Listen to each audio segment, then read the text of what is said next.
లక్ష్మణ్ ఊర్మిళ తెలుసు కదా, లక్ష్మణుడి భార్య ఊర్మిళ. శ్రీరా ఓ ఏ సీతారాములు అన్నాను, కానీ ఇక్కడ మీరు ఊర్మిళ లక్ష్మణులు అయ్యారా? ఓకే. ఒక విషయం చెప్తాను, మీకు తెలుసుంటుంది అనుకుంటాం. సీతారాములు అదే దశరథుడు చనిపోయిన తర్వాత సీతారాముడు లక్ష్మణుడు అందరూ కలిసి అడవులకు వెళ్తారు.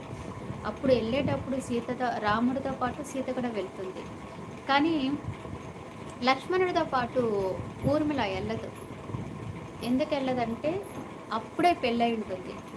తనతో అంటుందంట, స్వామి నువ్వు ఎప్పుడైతే వస్తావో అప్పటి వరకు ఈ ఊర్మిళ కళ అంటే నిద్రలోనే ఉంటుంది, అంటే ఈ ప్రపంచాన్ని నువ్వు లేని ఈ ప్రపంచం నేను చూడను అని అనేసి అప్పటి నుంచి లక్ష్మణుడు ఎప్పుడైతే తిరిగి వస్తాడో అరణ్యం నుంచి అప్పటి వరకు ఊర్మిళ నిద్రపోతూనే ఉంటుందంట.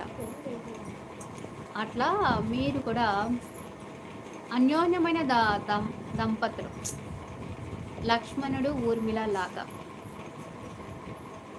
నేను సీతారాములు అన్నాను, కానీ మీ పేర్లోనే ఉండిపోయి